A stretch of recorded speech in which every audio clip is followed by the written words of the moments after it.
Hey, it's Troy from Bookseller Academy.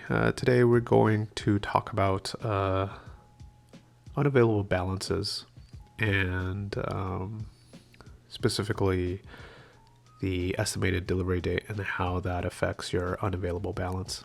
So what you see here is a typical statement that you'll receive every 2 weeks from Amazon when you log in.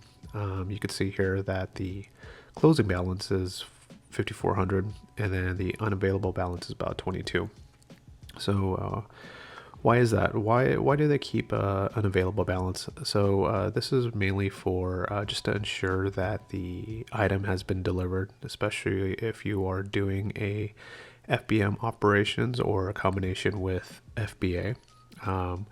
This is just to confirm that the user actually received the item, or it also gives an opportunity for any types of refunds or if there's any discrepancies or for any sort. So I want to dive into how the estimated delivery date affects this balance, and sometimes it's really hard to understand how that really works with your biweekly payments. So the way I'm going to do this is I'm going to jump into Excel and build out a kind of a visual chart to show you how this kind of works. But first, in order to understand what the EDD is, let's jump into Amazon. And Amazon has this really good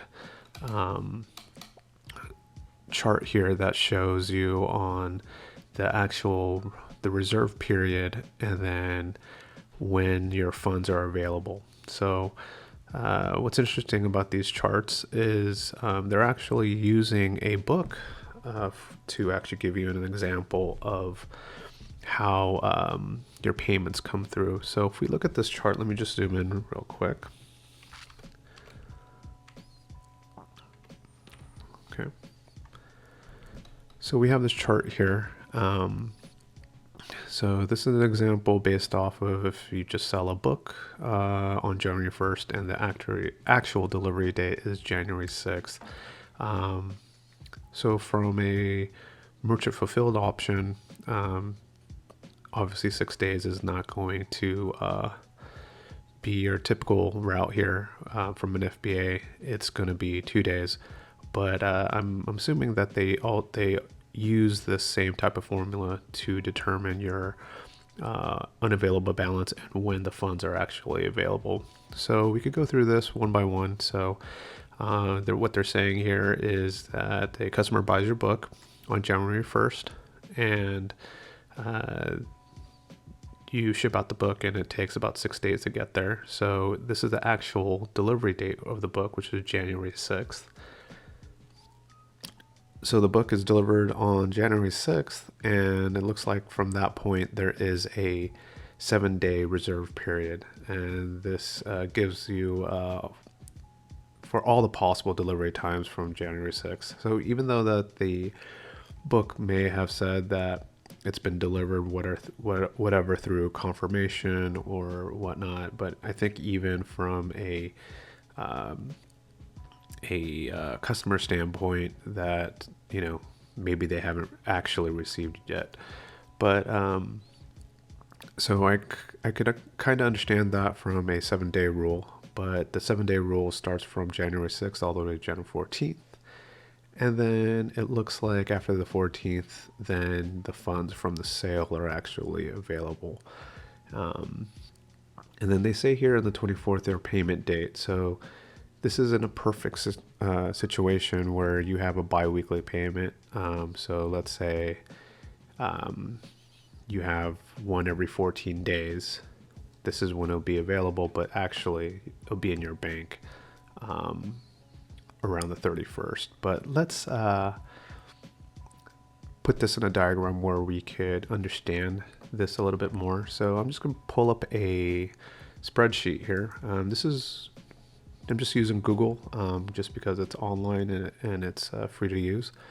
But we're going to go ahead and copy this diagram and then match it with the statement payouts frequency, which is January 11th through the 25th. So that is every 14 days.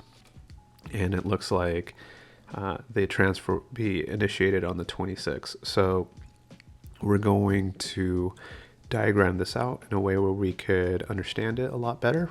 So we'll go back to the spreadsheet. And the first thing we're going to do is we're going to create the days. So from January 1st to 30th. So we'll just go 1, 2, and we'll just drag this out. So we have 11 days right there. And I'm just going to reformat this so it's a little bit easier to see. To do that, we'll just highlight everything and make it the columns a little bit easier. I'm just going to bring this out all the way to the 30th. Okay, 18, 19, looks like, whoops, let me delete that. We need to add a little bit more columns, so we'll just go insert 9 to the right. And we'll bring this out to the 25th, 29th, okay.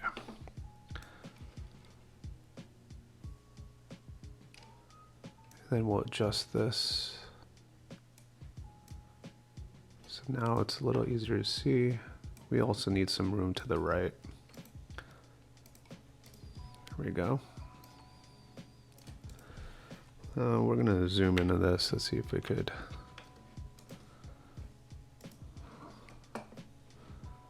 Let's go to view and we'll zoom in 125.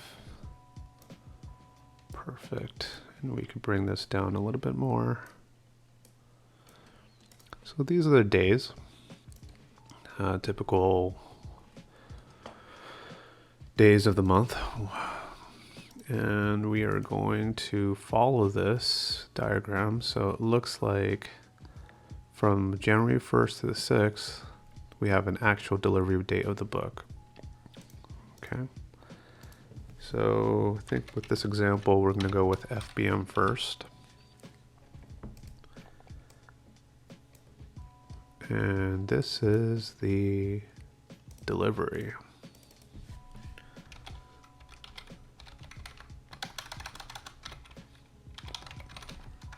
Okay.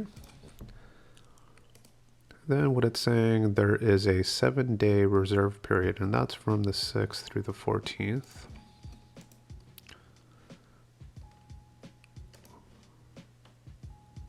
Okay, so it looks like it's from the 6th through the 14th, there's the 7 days. Looks like that's 8. 1, 2, 3, 4, 5. Okay. 7 days. It's still 8. What am I doing? Sorry.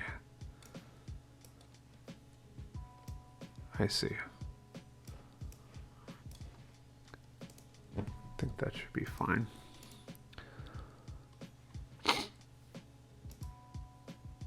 And this is going to be, what color did I make this? There you go. That's delivery. There is the reserve period. And then from January 14th all the way up to the 24th, the funds are available. So technically, this, I'm going to go past the 24th. We're going to make this green. So this is the reserve. And then this is the funds available. Okay, so hopefully that makes sense. We have the delivery, and then we have Amazon's reserve, and then the funds available.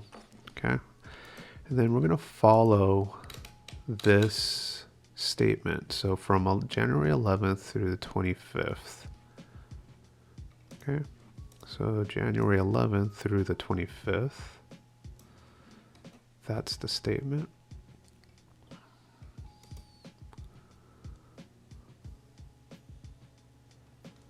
we're going to make this another color. So this is not green and green. That's not going to work out for us. I'm going to say purple. And then, so that's the statement.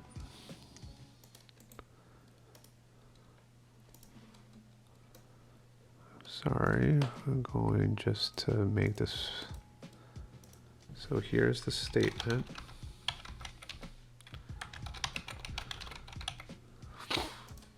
Let's just pull this out a little bit. I think we need a couple more to the left. Okay. Does that still make sense to you guys? So this is the actual statement. So this is actually collecting all the sales between 11th through the 25th. And then we're going to look at the actual payment is on the 26th. Okay, so we're going to make this green. Something like that. So green, that's when you actually get paid from the statement. And we're going to do a bi-weekly thing, right? So I hope that I got this right. Let me just make sure. Okay. So in this case, we're going to need a few more to the left.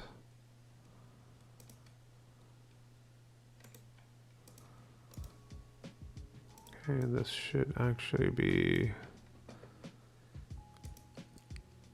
I'll reset that. And we're going to move this over.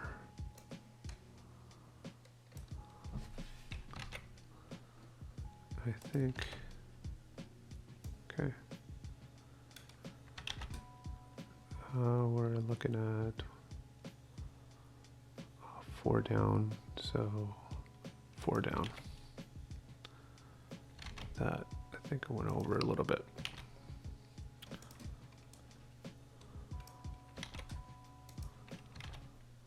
Okay, that's perfect. Let me just go ahead and delete this. And then we have one more here. Okay. It might not be exactly it, but hold on. Let me just, we need to bring this zoom back in. And what we're gonna do is bring this in here.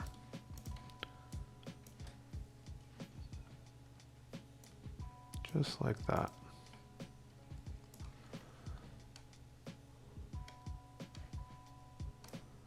Make this all even. Okay. And then we'll change the zoom level to 100. Okay. Just so you could see it, so these are bi-weekly. This is just showing the bi-weekly statement. Basically, it's collecting all the data from here and then you get paid. Collecting all the data from here and then you get paid. And collecting all the data from here and then you get paid. Okay. This is just the monthly view. And again, I'm just lining everything up. So let's do one more. We're going to call this FBA. Okay. And the delivery time for FBA is roughly what? Let's just make it 3 days. And then we have this reserve. And then the funds are available all the way through.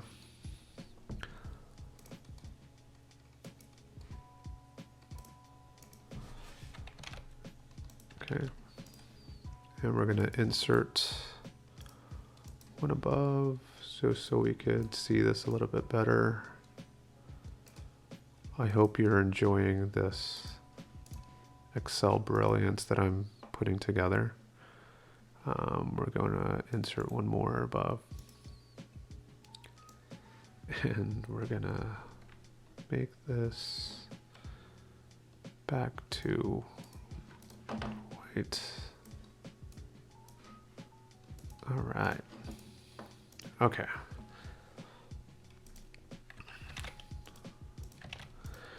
All right, so now we've fully depicted how it works from a payment standpoint, the estimated delivery date, from a FBM standpoint, and then an FBA. Let's go ahead and play with this. So what I mean by unavailable balance. So let's start off with an FBM item. Let's say that somebody ordered it during this time. So we're in this bi-weekly statement between, I don't know, this is going into December, right? And you have an expected payment on the 10th of January. So in this scenario, if you are shipping an item through FBM and it gets to the customer by the 7th, the reserve starts, right? The reserve starts. And then the funds are actually available on the 15th. So it might be within the transaction view that the transaction occurred, but you're not going to get paid from that item on the 10th, because although the transaction shows that the book sold within your statement, it's actually going to push into the next statement as a reserve balance. So that's what it means when there's a reserve balance. It just means that it just hasn't hit the whole time frame for the reserve date. So again, to re-explain, if a book was sold on the 1st, the statement is going to show that it's sold, and it'll give you the total payout from the fees and everything. But then by the time it gets delivered, whatever time, there's that 7-day reserve. And this is in a perfect scenario that the book actually got to the customer on the 7th day, and then the reserve starts. So that transaction, even though it happened during this statement period, those funds aren't going to be available because it's in this reserve state. It's going to be available on the 15th, which means these funds are going to actually be pushed over to the next statement. And then if you're on a bi-weekly payment, which the majority are, that book that you sold on the 1st, you're not going to get paid for it until the 26th. That's what that means, because it's been pushed from the reserve. It's been put, even though the transaction's been occurred at this area, it was still in the reserve state, and the funds that are actually available for the item is going to be within the second statement. And that's the same thing with FBA. So with FBA, I'm just saying that there's actually a delivery period of 3 days for whatever reason, because honestly, the person ordered the item, and who knows if Amazon's actually shipping it the day that the item was ordered, or if it falls over to the next day. That's why I added an extra day here. But in this perfect scenario, let's say the book was ordered on the 1st. There's a reserve that starts between the January 4th all the way up to the 10th. And the funds are actually available on the 11th, as you can see here. So it missed the actual payment, the statement before. So the funds for this FBA payment, or this FBA sale, actually going to get those funds on the 26th. So that's how that works in general. Obviously, your biweekly statements are going to change by the user. So you may have a biweekly payment that actually starts exactly on the 14th. For this statement, it just happens to fall on the 26th, and it's tracking this January 11th through the 25th. So I'm just going back every 14 days based off of this statement. So I hope that this helps you out in understanding why you're not getting your funds right away, just because there is that reserve balance, and with a combination of how your biweekly statements or payments are set up, you may not get the funds that have been you may not be able to get the funds from a item that was sold on the 1st until the 26th. So that's how that works. This is not to scare you or anything. This is just more of Amazon's way of protecting the customer. So they are very customer based. Yeah, I hope this video helps you out in understanding how all this works from a unavailable standpoint and the estimated delivery time and how that affects your reserve balance. So if you like what you see, don't forget to comment below and don't forget to subscribe. Thank you.